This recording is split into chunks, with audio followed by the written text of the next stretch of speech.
Well, good morning.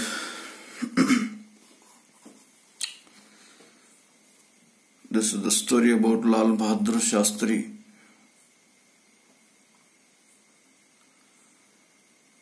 The story of one of the great sons of India is told here. Lal Bahadur, who never aspired for power, became the Prime Minister of India after Nehru. He was by nature calm and cool, but could be tough when the occasion demanded. Read ಅಂದರೆ ನಾವು ಈ ಒಂದು story Lal Bahadur ಶಾಸ್ತ್ರಿಯ ಬಗ್ಗೆ ಅಧ್ಯಯನ ಮಾಡ್ತಿದ್ದೀವಿ.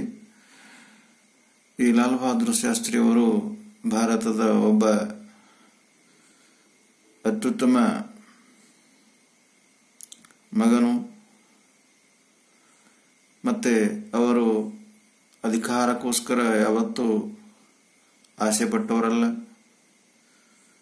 ಮತ್ತೆ ಭಾರತದ ಪ್ರಧಾನಮಂತ್ರಿ ಕೂಡ ಆಗಿದ್ರು ಆ ಒಂದು ನೆಹರು ಅವರ ನಂತರ. Lal Bahadur never aspired means ಯಾವತ್ತೂ ಇಷ್ಟಪಟ್ಟಿಲ್ಲ. ಏನಾಗಿದೆ ಫಾರ್ ದ ಪವರ್ ಅಂದರೆ ಅವರ ಒಂದು ಅಧಿಕಾರಕ್ಕೋಸ್ಕರ. Become the prime minister of India after Nehru. Nehru ಅವರ ನಂತರ ಇವರು ಭಾರತದ ಪ್ರೈಮ್ ಮಿನಿಸ್ಟರ್ ಆಗಿದ್ದರಂತೆ. He was by nature calm and cool, but could be tough when the occasion demanded. ಅವರು ತುಂಬ ಕೂಲಾಗಿ ತುಂಬ ಶಾಂತಿಯಾಗಿದ್ದರು. ಕೆಲವೊಂದು ಸಂದರ್ಭಗಳು ಟಫ್ ಸಿಚುವೇಶನ್ ಅಂದರೆ ಕಠಿಣ ಪರಿಸ್ಥಿತಿಗಳಲ್ಲಿ ಅವರು ಏನದ ಅಂದರೆ ಕೆಲವೊಂದು ಕಠಿಣ ನಿರ್ಧಾರಗಳನ್ನು ತೆಗೆದುಕೊಳ್ಳೋದಕ್ಕೂ ಕೂಡ ವಿಚಾರ ಆಗ್ತಿಲ್ವಂತೆ. Lal Bahadur was born on October 2, 1904. Lal Bahadur ಅವರು ಅಕ್ಟೋಬರ್ 2, 1904ರಲ್ಲಿ ಜನಿಸ್ತಾರೆ. Gandhiji was born on the same date in 1869. ಇಲ್ಲಿ ಗಾಂಧೀಜಿಯವರು ಕೂಡ ಆ ಒಂದು ಸೇಮ್ ಡೇಟಿಗೆ ಹುಟ್ಟಿರ್ತಾರೆ. ಯಾವಾಗಂದರೆ 1869ರಲ್ಲಿ ಎಟ್ ಮೊಘಲ್ ಸರಾಯಿ, ಎಲ್ಲಿ ಮೊಘಲ್ ಸರಾಯಿನಲ್ಲಿ ಈ ಸ್ಥಳದಲ್ಲಿ ಹುಟ್ಟಿರ್ತಾರೆ. His parents were Sharada Prasad and Dularai Devi. ಈ ಲಾಲ್ ಬಹದ್ದೂರ್ ಶಾಸ್ತ್ರಿಯವರ ಪೇರೆಂಟ್ಸ್ ಯಾರೋ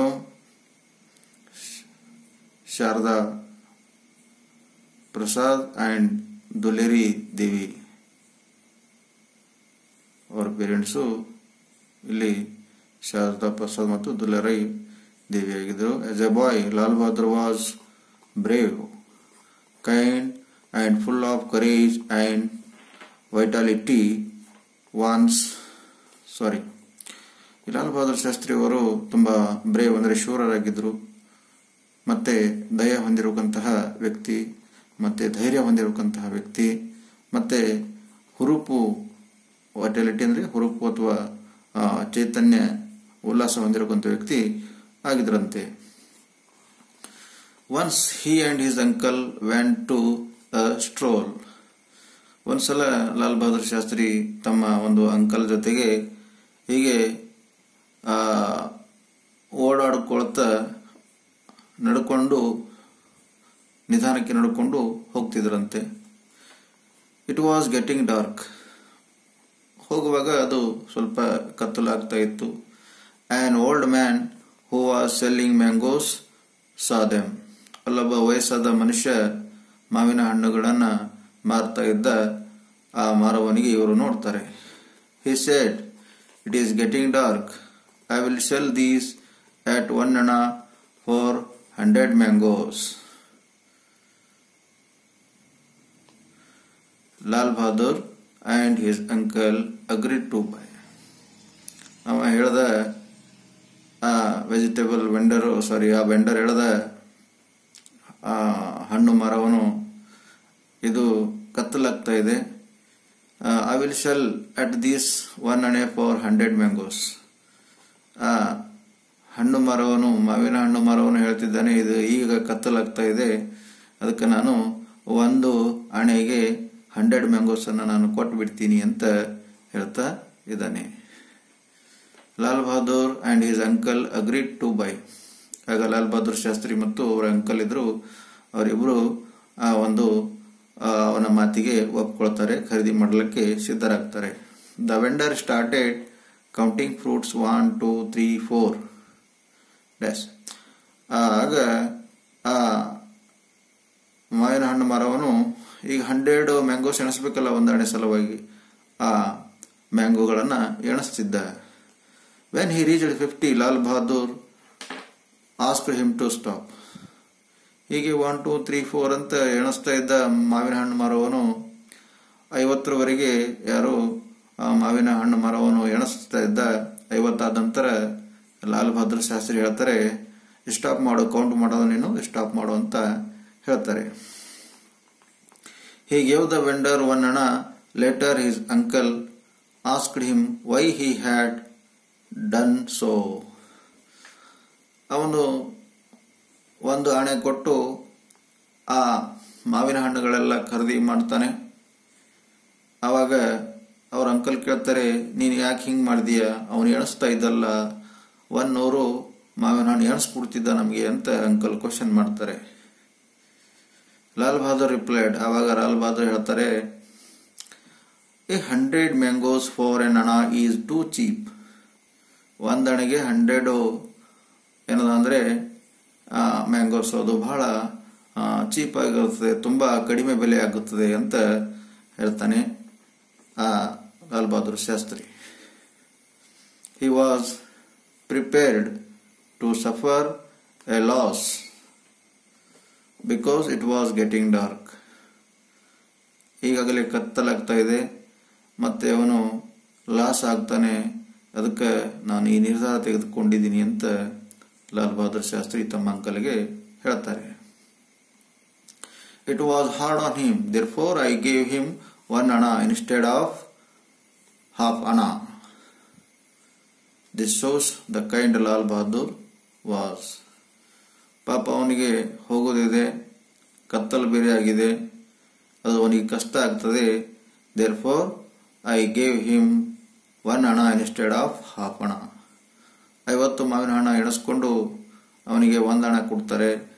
ಲಾಲ್ ಬಹದ್ದೂರ್ ಶಾಸ್ತ್ರಿ ಅಂಕಲ್ ಅವರು, ನೀ ಹಾಫ್ ಹಣ ಕೊಡಬೇಕಾಗಿತ್ತು, 1 ಹಣ ಯಾಕೆ ಕೊಟ್ಟಿದೀಯ ಅಂತ ಕ್ವಶನ್ ಮಾಡಿದಾಗ ಹೇಳ್ತಾರೆ, ಅವನು ಲಾಸ್ ಆಗ್ತಾನೆ ಪಾಪ ಅಂತ ಆ ಲಾಲ್ ಬಹದ್ದೂರ್ ಶಾಸ್ತ್ರಿ ಅವರು ಅವನ ಮೇಲೆ ಕರುಣೆ ತೋರಿಸ್ತಾರೆ. Second para. After his school education, he went to Varanasi and joined Kashi Vidyapita and studied there for 4 years. Lal Bahadur Shastri ಅವರ ಸ್ಕೂಲ್ ಮುಗಿದ ನಂತರ ಆಮೇಲೆ ಅವರು ವಾರಾಣಸಿ ಹೋಗ್ತಾರೆ. ವಾರಾಣಸಿಗೆ ಅಲ್ಲಿ ಕಾಶಿ ವಿದ್ಯಾಪೀಠದಲ್ಲಿ ಸುಮಾರು 4 ವರ್ಷಗಳ ಕಾಲ ವಿದ್ಯಾಭ್ಯಾಸ ಮುಗಿಸ್ತಾರೆ. As a student, he was very bright in subjects like philosophy, economics, political science, and social science. Lal Bahadur Shastri ಅವರು ತುಂಬಾ ವೆರಿ ಬ್ರೈಟ್ ಇನ್ ಸಬ್ಜೆಕ್ಟ್ಸ್, ಅಂದ್ರೆ ತುಂಬಾ ತೀಕ್ಷ್ಣ ಬುದ್ಧಿವಂತ ಇದ್ದ. ಕೆಲವೊಂದು ಸಬ್ಜೆಕ್ಟ್ಗಳಲ್ಲಿ, ಯಾವ ಸಬ್ಜೆಕ್ಟ್ಗಳಲ್ಲಿ ತುಂಬಾ ಬುದ್ಧಿವಂತನಾಗಿದ್ದ ಅಂದ್ರೆ ಫಿಲಾಸಫಿ ಅಂದ್ರೆ ತತ್ವಶಾಸ್ತ್ರ, ಎಕನಾಮಿಕ್ಸ್ ಅಂದ್ರೆ ಅರ್ಥಶಾಸ್ತ್ರ, ಪೊಲಿಟಿಕಲ್ ಸೈನ್ಸ್ ಅಂದ್ರೆ ರಾಜ್ಯಶಾಸ್ತ್ರ, ಅಂಡ್ ಸೋಷಿಯಲ್ ಸೈನ್ಸ್ ಅಂದ್ರೆ ಸಮಾಜಶಾಸ್ತ್ರ. ಈ ಒಂದು ವಿಷಯಗಳಲ್ಲಿ ಪಂಡಿತ್ ಜವಾಹರಲಾಲ್ ನೆಹರು ಲಾಲ್ ಬಹದ್ದೂರ್ ಶಾಸ್ತ್ರಿ ಅವರು ತುಂಬಾ ಬ್ರೈಟ್ ಅಂದ್ರೆ ತುಂಬಾ ಬುದ್ಧಿವಂತರಾಗಿದ್ರಂತೆ. He had to walk 8 miles each way. He was so poor that he could not buy a bicycle. He walked 8 miles each way. ಅವರು ಈಚ್ ಡೇ ಇರಬಹುದು, ಅಲ್ಲಿ ಬಹುಶಃ ವೇ ಕೊಟ್ಟಿದ್ದಾರೆ. ಪ್ರತಿ ದಿನ ಅವರು 8 ಮೈಲಿಗಳನ್ನು ನಡ್ಕೊಂಡು ಹೋಗಬೇಕಾಗಿತ್ತು. ಯಾಕಂದರೆ so that he could not buy a bicycle. He was poor. So he was a poor, so that he could not buy a bicycle. ಬಹಳ ಬಡವನಾಗಿದ್ದ ಈ ಲಾಲ್ ಬಹದ್ದೂರ್ ಶಾಸ್ತ್ರಿ, ಅದಕ್ಕೆ ಅವನಿಗೆ ಸೈಕಲ್ ಕೂಡ ತೆಗೆದುಕೊಳ್ಳೋಕಂತ ಕೆಪಾಸಿಟಿ ಇದ್ದಿಲ್ಲ ಅಂತ ಹೇಳ್ತಿದ್ದಾರೆ. He got the degree Shastri while he was studying in Kashi ವಿದ್ಯಾಪೀಠ. ಕಾಶಿ ವಿದ್ಯಾಪೀಠದಲ್ಲಿ ಓದ್ಕೊಂಡು ಅವರು ಒಂದು ಡಿಗ್ರಿಯನ್ನು ಮುಗಿಸ್ಕೊಳ್ತಾರೆ. He had to lead a hard life. ತಮ್ಮ ಜೀವನದಲ್ಲಿ ಅವರು ತುಂಬ ಕಠಿಣತೆಯನ್ನು ಎದುರಿಸಿದರು. His monthly expenditure was just 2.5 rupees. ಅವರ ಒಂದು ತಿಂಗಳಿಗೆ ಖರ್ಚು ಬರ್ತಿತ್ತು 2.5 ರೂಪಾಯಿ ಮಾತ್ರ ಅವರು ತಿಂಗಳಿಗೆ ಖರ್ಚು ಮಾಡ್ತಿದ್ರಂತೆ. ಯಾರು? ಲಾಲ್ ಬಹದ್ದೂರ್ ಶಾಸ್ತ್ರಿ ಅವರು. After his education, he joined the Indian National Congress and participated with Nehru and Sardar Patel in the non-cooperation movement and Dandi March. Lal Bahadur Shastri ಅವರ ಎಜುಕೇಶನ್ ಮುಗಿತು. ಲಾಲ್ ಬಹದ್ದೂರ್ ಶಾಸ್ತ್ರಿ ಅವರ ಎಜುಕೇಶನ್ ಮುಗಿದ ತಕ್ಷಣ ಅವರು Indian national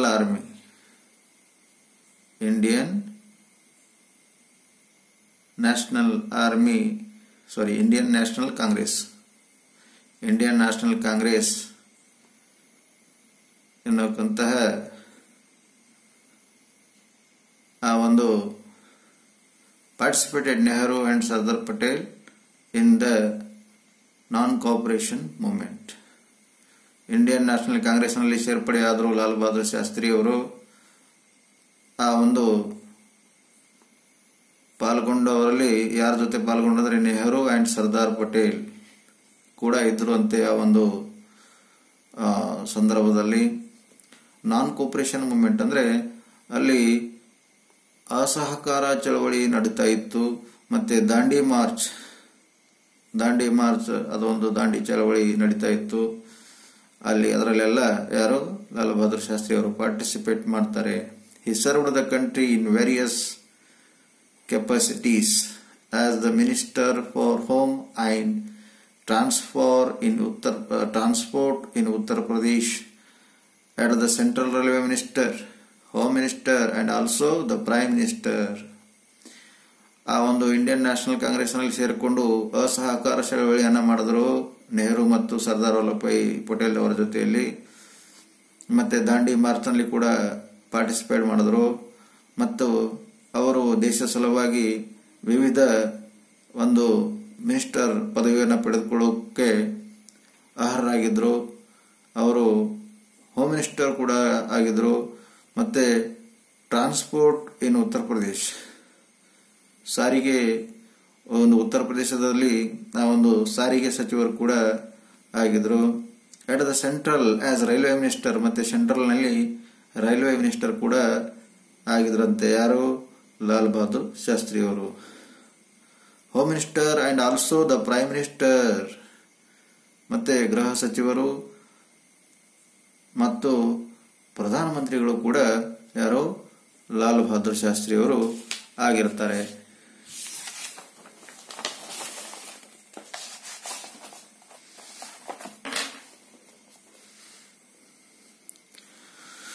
Once before independence, Lal Bahadur's daughter contracted smallpoxes. ಒಂದ್ಸಲ before independence ಅಂದರೆ ದೇಶ ಸ್ವತಂತ್ರವಾಗೋಕ್ಕಿಂತ ಮೊದಲು ಲಾಲ್ ಬಹದ್ದೂರ್ ಶಾಸ್ತ್ರಿ ಅವರ ಮಗಳಿಗೆ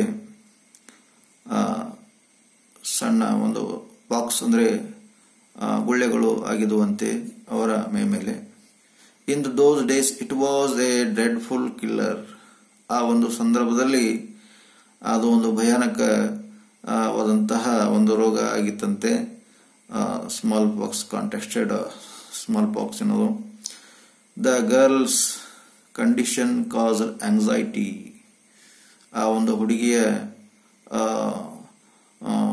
ಒಂದು ಪರಿಸ್ಥಿತಿ ತುಂಬ ಆತಂಕವನ್ನು ಮಾಡಿಕೊಟ್ಟಿತ್ತಂತೆ ಲಾಲ್ ಬಹದ್ದೂರ್ ಶಾಸ್ತ್ರಿ ಅವರಿಗೆ.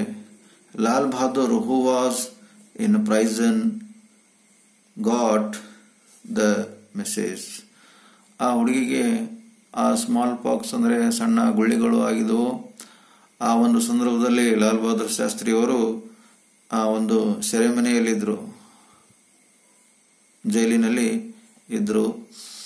ಗಾಟ್ ದ ಮೆಸೇಜ್, ಅವರಿಗೆ ಜೈಲಿಗೆ ಮೆಸೇಜ್ ಹೋಗ್ತದೆ, ನಿಮ್ಮ ಮಗಳಿಗೆ ಮೈಗೆ ಹುಷಾರಿಲ್ಲ, ಅವಳ ಮೈ ಮೇಲೆ ಗುಳ್ಳೆಗಳು ಆಗಿವೆ ಅಂತ ಹೇಳಲಾಗಿರ್ತದೆ ಅವರಿಗೆ, ಲಾಲ್ ಬಹದ್ದೂರ್ ಶಾಸ್ತ್ರಿ ಅವರಿಗೆ. He sought the permission of the prison authority to see his ailing daughter. ಆ ಒಂದು ದೇಶದ ಮಗಳಾದ ಲಾಲ್ ಬಹದ್ದೂರ್ ಶಾಸ್ತ್ರಿ ಅವರ ಮಗಳಿಗೆ ಭೇಟಿಯಾಗೋದಕ್ಕೆ ಲಾಲ್ ಬಹದ್ದೂರ್ ಶಾಸ್ತ್ರಿ ಅವರು ಆ ಒಂದು ಜೈಲು ಅಧಿಕಾರಿಗಳಿಗೆ ಪರ್ಮಿಷನ್ ಕೇಳ್ತಾರೆ. ಆವಾಗ ಜೈಲು ಅಧಿಕಾರಿ ಏನ್ ಹೇಳ್ತಾರೆ ನೋಡಿ, ಸರ್ಕಾರ ಏನಂತ ಹೇಳ್ತದೆ. The government agreed to release on parole for 15 days on the condition that he should not take part in any political agitation. ಸರ್ಕಾರ ಅವರಿಗೆ ಬಿಡುಗಡೆ ಮಾಡೋದಕ್ಕೆ ಸಿದ್ಧ ಆಯಿತು, ಆದರೆ ಪರೋಲ್ ಮೇಲೆ ಬಿಡೋದಕ್ಕೆ ಒಪ್ಕೊಳ್ತಂತೆ. ಪರೋಲ್ ಅಂದರೆ ತಾತ್ಕಾಲಿಕವಾಗಿ ಬಿಡುಗಡೆ ಮಾಡೋದಾಗಿ ಹೇಳ್ತು. ಮತ್ತೆ ಬಿಡುಗಡೆ ಮಾಡಿದ ನಂತರ ಇವರು ಯಾವುದೇ ರೀತಿ ಆ ಒಂದು ಪಾಲಿಟಿಕ್ಸ್ ಆಕ್ಟಿವಿಟೀಸ್ನಲ್ಲಿ ಭಾಗವಹಿಸಬಾರದು ಅಂತ ಕಂಡೀಷನ್ ಕೂಡ ಹಾಕಿದ್ರಂತೆ. Shastri said, release me not on parole without any condition or else I don't accept parole. ನನ್ನನ್ನು ರಿಲೀಸ್ ಮಾಡಿ, ಆ ಪೆರೋಲು ಅದು ಇದೆಲ್ಲ ನನಗೆ ರೂಲ್ಸ್ ಎಲ್ಲ ಹೇಳಬೇಡಿ, ನನಗೆ ರಿಲೀಸ್ ಮಾಡಿ ಅಂತ ಇವರು ಹೇಳ್ತಾರೆ. Release me on A parole without any conditions. ನನಗೆ ಆ 15 ದಿವಸ ಪರೋಲ್ ಮೇಲೆ ನೀವು ಬಿಡ್ತಾ ಇದ್ರಿ, ಆದರೆ ಯಾವುದೇ ಕಂಡೀಷನ್ ಇಲ್ಲದೆ ನೀವು ನನಗೆ ಬಿಡಬೇಕು. I don't accept parole. ಆ ಒಂದು ಪರೋಲ್ ನಾನು ನಂಬೋದಿಲ್ಲ. The government agreed to release him. ಕೊನೆಗೆ ಸರ್ಕಾರ ಅವರಿಗೆ 15 ದಿವಸಗಳ ಕಾಲ ಪರೋಲ್ ಕೊಡ್ತದೆ, ಎನಿ ಕಂಡೀಷನ್ಗಳು ಇಲ್ಲದೆ.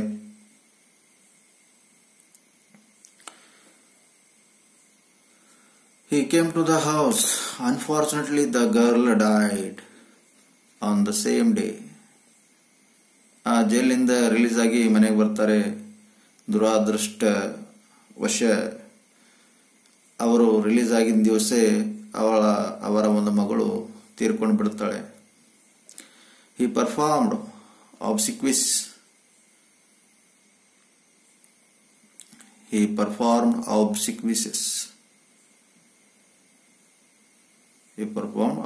ಅಂದ್ರೆ ತೀರ್ಕೊಂಡಾಗ ಆ ಒಂದು ಅಂತ್ಯ ಸಂಸ್ಕಾರದ ಎಲ್ಲ ವಿಧಿವಿಧಾನಗಳನ್ನೆಲ್ಲ ಮುಗಿಸ್ತಾರೆ. He still had 3 or 4 days of the parole left, but he decided to return to prison. ಆ ಪೆರೋಲ್ ಮೇಲೆ ಬಂದಿದ್ರು 15 ದಿವಸಗಳ ಕಾಲ. ಬಂದು ಆ ಒಂದು ಮಗು ಸತ್ತೋಗ್ಬಿಡ್ತು. ಆ ಒಂದು ಅಂತ್ಯ ಸಂಸ್ಕಾರದ ವಿಧಿವಿಧಾನಗಳೆಲ್ಲ ಮುಗಿಸ್ಕೊಂಡು ಮತ್ತೆ ಜೈಲಿಗೆ ಹೋಗ್ಬೇಕಂತ ಸಿದ್ಧರಾದರು.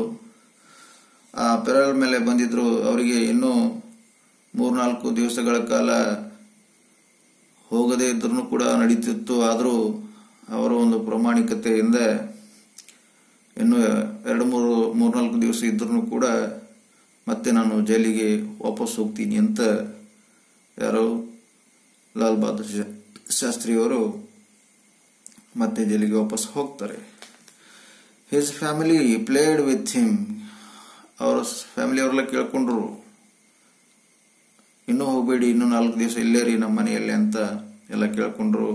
But Shastri said the parole is for sake of my daughter she is dead. ಆದರೆ ಶಾಸ್ತ್ರಿ ಹೇಳಿದ್ರು, ನಾನು ಈ ಪರೋಲ್ ಮೇಲೆ ಬಂದಿದ್ದೀನಲ್ಲ 15 ದಿವಸಗಳಿಗೋಸ್ಕರ, ಆ ಪರೋಲ್ ತೆಗೆದುಕೊಂಡಿದ್ರು ನಾನು ನನ್ನ ಮಗಳಿಗೋಸ್ಕರ, ಆದರೆ ಅವಳು ಸತ್ತೋಗ್ಬಿಟ್ಟಿದ್ದಾಳೆ. ಈಗ ನಾನು ಪರೋಲ್ ತೆಗೆದುಕೊಂಡು ಏನು ಮಾಡಲಿ ಅಂತ ಹೇಳ್ತಾರೆ. It is not right that I should stay back. He went back to prison. ಇದು ಸರಿಯಲ್ಲ, ನಾನು ಇಲ್ಲೇ ಉಳ್ಕೊಳ್ಳೋದು, ನಾನು ಹೋಗಬೇಕು ಅಂತ ಲಾಲ್ ಬಹದ್ದೂರ್ ಶಾಸ್ತ್ರಿಯವರು ಆ ಒಂದು ಜೈಲಿಗೆ ಮತ್ತೆ ಹೋಗ್ತಾರಂತೆ. When Lal Bahadur Shastri became the railway minister, there were 4 classes: first, second, intermediate and third. ಯಾವಾಗ ಲಾಲ್ ಬಹದ್ದೂರ್ ಶಾಸ್ತ್ರಿ ಅವರು ರೈಲ್ವೆ ಮಿನಿಸ್ಟರ್ ಆಗಿದ್ರು, ಆ ಒಂದು ಸಂದರ್ಭದಲ್ಲಿ first, second, intermediate and third class ಅಂತ 4 ಕ್ಲಾಸ್ಗಳಾಗಿ ವರ್ಗಾವಣೆ ಮಾಡಿದರು. First class compartment offered a luxury service. First class compartment offered luxurious service. First class ಒಂದು ಕಂಪಾರ್ಟ್ಮೆಂಟ್ ಅಂದರೆ ಬೋಗಿಯಲ್ಲಿ ಯಾರು ಪ್ರಯಾಣ ಮಾಡ್ತಾರೋ ಅವರಿಗೆ ರಾಜ ವೈಭವ ತರ ಒಂದು ಸರ್ವಿಸ್ಗಳನ್ನು ಕೊಡ್ತಾ ಇದ್ರಂತೆ. But the discomfort of passenger in the third class compartment was beyond description.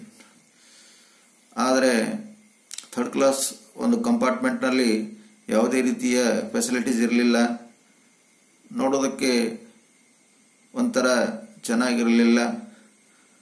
ಆ ಒಂದು third class compartment Lal Bahadur Shastri ಅವರಿಗೆ ನೋಡಿ ತುಂಬ ಮುಜುಗರ ಆಗ್ತು. ಏನಪ್ಪ, ಈ ಥರ್ಡ್ ಕ್ಲಾಸ್ ಕಂಪಾರ್ಟ್ಮೆಂಟ್ನಲ್ಲಿ ಯಾವುದೇ ಫೆಸಿಲಿಟೀಸ್ ಇಲ್ಲ ಜನರಿಗೆ, ಇದು ಅನ್ಯಾಯ ಥರ ಆಗ್ತಾ ಇದೆ ಅಂತ ಲಾಲ್ ಬಹದ್ದೂರ್ ಶಾಸ್ತ್ರಿ ಅವರು ವಿಚಾರ ಮಾಡ್ತಾರೆ. They did not have even minimum comfort. ಅವರಿಗೆ ಸಾಮಾನ್ಯವಾದಂಥ ಒಂದು ಸೌಲಭ್ಯಗಳು ಕೂಡ ಆ ಒಂದು ಥರ್ಡ್ ಕ್ಲಾಸ್ ಕಂಪಾರ್ಟ್ಮೆಂಟ್ನಲ್ಲಿ ಇಲ್ಲಂತೆ. Lal Bahadur made a lot of effort to reduce this vast difference between the first and the last classes. ಈ ತಾರತಮ್ಯ ಆಗ್ತಾ ಇದೆ ಫಸ್ಟ್ ಕ್ಲಾಸ್ ಮತ್ತು ಲಾಸ್ಟ್ ಕ್ಲಾಸ್ನವರಿಗೆ ಅಂತ ತಿಳ್ಕೊಂಡು ಇದನ್ನು ಹೇಗಾದರೂ ಮಾಡಿ ಪರಿಹಾರ ಮಾಡಬೇಕು ಅಂತ ಅವರು ಕ್ರಮ ಕೈಗೊಳ್ಳಕ್ಕೆ